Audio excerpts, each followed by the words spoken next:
Vamos falar agora para vocês sobre a disponibilidade de água no solo.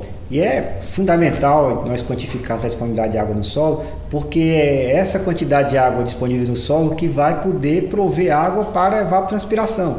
Então a gente está falando aqui de disponibilidade de água no solo para as plantas, tá certo? Então quanta água vai ter nesse solo disponível para as plantas? Por que é relevante isso para a hidrologia, não só para a agronomia? É relevante isso para a hidrologia porque isso vai permitir que a gente quantifique a evapotranspiração numa bacia hidrográfica. Então, quando a gente está fazendo o balanço hídrico numa bacia hidrográfica, a gente vai ter que saber exatamente qual é a disponibilidade, quanta água vai voltar para a atmosfera pela evapotranspiração. E a água que vai voltar pela evapotranspiração, a gente sabe que a gente aprendeu quando a gente tratou de evaporação, que não é a água da evapotranspiração potencial, é a evapotranspiração real. E a evapotranspiração real requer que nós saibamos quanta água está disponível para que aconteça essa evapotranspiração real.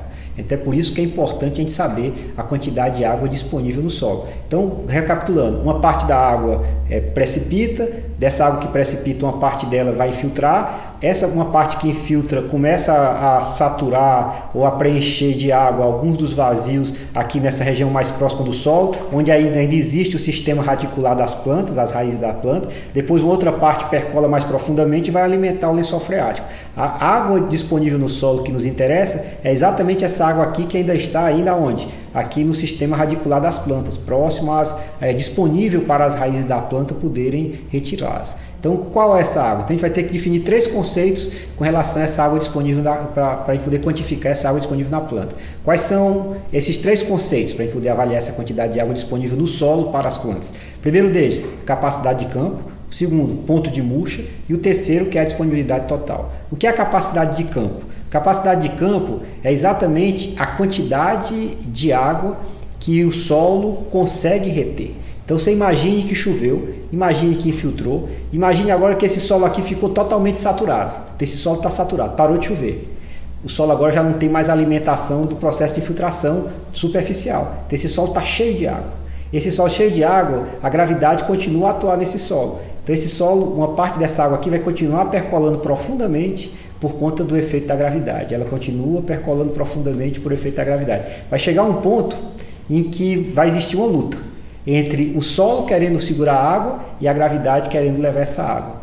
No primeiro momento a gravidade vence essa luta e vai levando a água cada vez para regiões mais profundas. Mas vai chegar um momento em que o solo vai conseguir ser mais forte que a gravidade e segurar e reter aquela água naquele solo. Essa umidade em que o solo retém a água e já não deixa mais essa água ser percolada, ser drenada profundamente pelo solo, é que nós denominamos de capacidade de campo. Então, efetivamente, a água que vai estar disponível para a planta vai ser exatamente a capacidade de campo, a quantidade máxima de água que vai estar disponível para a planta. Por quê? Porque tudo acima da capacidade de campo, toda água a mais que tivesse no solo, acima da capacidade de campo, essa água vai ser drenada profundamente para o solo. Então esse aqui seria o tamanho máximo do reservatório de água no solo disponível para as plantas. Qual é o volume mínimo? Então vai existir um mínimo, né? Então cada vez mais que a gente retira a água do solo, maior vai ser essa força que o solo vai fazer para poder reter esta água consigo. Tá certo? Então agora já não é mais a gravidade nesse segundo momento que vai começar a lutar com o solo. Quem vai lutar com o solo agora para retirar essa água vai ser exatamente o que? A pressão osmótica que as raízes da planta vão fazer. A raiz da planta gera uma pressão osmótica, uma pressão negativa que tenta sugar essa água. E no primeiro momento as raízes da planta ganham e começam a tirar essa água do solo. Chega um momento que o solo já vai ter uma pressão osmótica maior do que a pressão osmótica da planta. Nesse momento a planta não consegue mais tirar água. A planta não consegue mais tirar água e essa umidade em que a planta não consegue mais tirar água, nós denominamos de quê? De umidade de ponto de murcha permanente. Por que é ponto de murcha?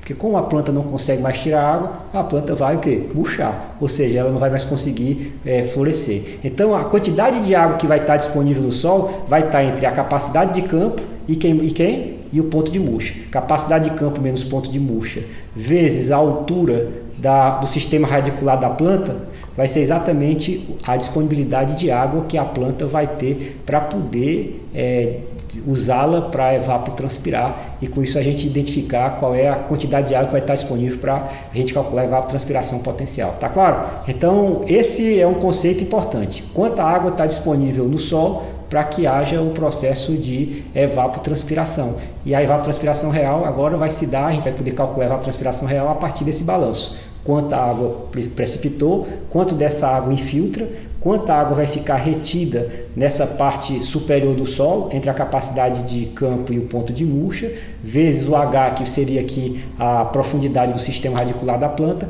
Essa é a nossa disponibilidade de água que vai ser utilizada para a planta para evapotranspirar. Disse isso 2 vezes para vocês não esquecerem.